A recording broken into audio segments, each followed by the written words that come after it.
Daily taste the daily. Karthika మాసం చివరి సోమవారం కావడంతో శివాలయాల్లో భక్తుల రద్దీ కనిపిస్తోంది. కార్తీక మాసం చివరి సోమవారం కావడంతో గోదావరి ఘాట్ల వద్ద భక్తుల సందడి పెరిగింది. తెల్లవారుజాము నుంచే వేలాదిగా భక్తులు పుణ్యస్నానాలు ఆచరించారు. గోదావరి తీరం శివనామ స్మరణతో మారుమ్రోగుతుంది. దక్షిణ కాశీగా ప్రసిద్ధిగాంచిన ఏలూరు జిల్లాలోని పట్టిసీమ వీరేశ్వర స్వామి ఆలయం నుంచి మరింత సమాచారం మా ప్రతినిధి దుర్గమ్మని అందిస్తారు. ఆఖరి సోమవారం సందర్భంగా అఖండ గోదావరి నది మధ్యన వెలిసిన దక్షిణ కాశీగా ప్రసిద్ధిగాంచిన పట్టిసీమ వీరేశ్వర స్వామి ఆలయానికి తెల్లవారుజాము నుండి కూడా భక్తులు అధిక సంఖ్యలో పోటెత్తారు. అయితే వచ్చిన భక్తులకు ఎటువంటి ఏర్పాట్లు చేపట్టారు, ఆలయ యొక్క చరిత్ర ఏంటనేది మనం అడిగి తెలుసుకుందాం. శ్రీశైలం కాశికేదారం కాళహస్తించ పట్టిసం పంచక్షేత్ర పఠే నిత్యం మహాపాతక నాశనం పట్టసాద్రిసమం క్షేత్రం నాస్తి బ్రహ్మాండ గోళకే వీరభద్ర సమోదేవో నభూతో నభవిష్యతి. ఈ పట్టసాతల క్షేత్రం గౌతమి నది గర్భంలో వెలిసినటువంటి క్షేత్రం. ఈ గోదావరి నది మధ్యలో ఆ వీరేశ్వరుడు వీరభద్రుడు స్వామివారు స్వయంగా వెలిసి ఉన్నాడు. ఆ భద్రకాళి సమేత వీరేశ్వరుడు దక్షయజ్ఞం జరిగిన తర్వాత వీరభద్రుడు ఈ పట్టసాతల క్షేత్రం మీద ఉగ్ర రూపం దాల్చి ప్రళయ తాండవం చేస్తుంటే ఆ తాండవాన్ని అగస్త్య మహర్షి వచ్చి ఆలింగనం చేసుకుని, తండ్రి మీరు శాంతించండి, ఈ తాండవాన్ని ఆపి ఈ లోకాన్ని రక్షించండి ప్రభు అని చెప్పి ఆ వీరభద్రుడిని వేరుకుంటారు.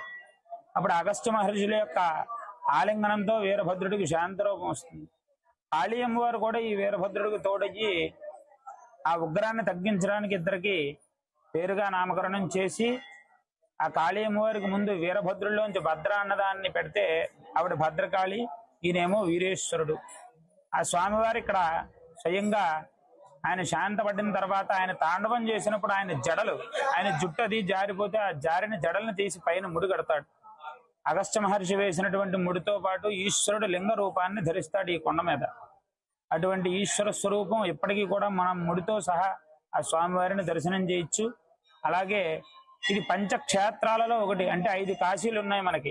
శ్రీశైలము, కాశీ, కేదారము, కాళహస్తి, పట్టిసము. ఈ 5 కాశీల్లోనూ ఒకటి పట్టిసాచల క్షేత్రం. ఈ పట్టిసం అనేది ఎవరైనా కాశీ వెళ్ళలేని వాళ్ళు, కాశీ వెళ్ళి చూడలేని వాళ్ళు ఎవరైనా పట్టిసం వస్తే కాశీతో సమానమైనటువంటి క్షేత్రం, సమానమైనటువంటి ఫలితం ఇస్తారని చెప్పారు. స్కాంద పురాణం చెప్పబడినటువంటి విషయం. అలాగే ఇక్కడ కార్తీక మాసము శివరాత్రి విశేషంగా వైభవంగా భక్తజనులు ఎంతో మంది వచ్చి స్వామివారిని కొలుచుకుని ఆ స్వామివారి యొక్క అభిషేకాలు చేయించుకుని స్వామివారి తీర్థప్రసాదాలు స్వీకరిస్తారు. 30 రోజుల పాటు కూడా అన్నదానం జరుగుతుంది. ఆ కార్యనిర్వహణాధికారు మా దేవాలయానికి సంబంధించి ఎన్నో కార్యక్రమాలు నిర్వర్తిస్తున్నారు. దీపోత్సవం, లక్ష దీపోత్సవం, అలాగే 30 రోజులు అన్న సమారాధన. ఎంతమంది భక్తులు వచ్చినా సరే అన్న సమారాధన జరుగుతుంది. వచ్చే భక్తులకి ఏ విధమైనటువంటి ఇబ్బందులు జరగకుండా లాంచ్ ప్రయాణంలో కానీ ఎగటం దిగటంలో కానీ లేకపోతే రేవుల్లో అన్నెసరిగా రేవుల్లో స్నానాలు చేసి మునిగిపోవడానికి ఆస్కారం లేకుండా ఉండటం కోసం అన్ని చోట్ల భద్రతా చర్యలు ఏర్పాటు చేయడం జరిగింది. భద్రకాళి సమేత వీరేశ్వర స్వామికి ఇది కార్తీక మాసం చివరి రోజులు కాబట్టి జనం పోటెత్తారు, బాగా జనం ఎక్కువగా వస్తున్నారు. అందరికీ ఏ విధమైన ఇబ్బంది జరగకోకుండా అంత అన్ని ఏర్పాట్లు చేయడం జరిగింది. డ్రోన్ ఎస్పీ గారి ఆధ్వర్యంలో డ్రోన్ కూడా ఏర్పాటు చేశారు. డ్రోన్ ద్వారా ఫోటోగ్రఫీ అంతా చేసేసి ఎక్కడైతే ఇబ్బందులు ఉన్నాయో ఆ ఇబ్బందులు గమనించి చర్యలు తీసుకోవడం జరుగుతుంది. 2 బోట్స్ కూడా ఏర్పాటు చేయడం జరిగింది. ఆ బోట్స్ లో ప్రజల్ని ఎక్కించడం, యాత్రికులను ఎక్కించడం, దర్శనం చేయించి మళ్ళీ తిరిగి పంపించడం కూడా చేస్తూ తగిన జాగ్రత్తలు తీసుకుంటున్నారు.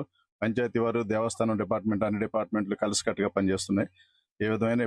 భక్తులకు ఏ విధమైన ఇబ్బందులు లేకుండా చూస్తూ తెల్లవారుజాము నుంచి అధిక సంఖ్యలో భక్తులు గోదావరిలో పుణ్య స్నానాన్ని ఆచరించి స్వామివారిని దర్శించుకున్నారని, వచ్చిన భక్తులకు ఎటువంటి ఇబ్బందులు కలగకుండా కట్టుదిట్టమైన భద్రతా ఏర్పాట్లు చేపట్టామని పోలవరం డీఎస్పీ ఎం వెంకటేశ్వరరావు చెబుతున్నారు.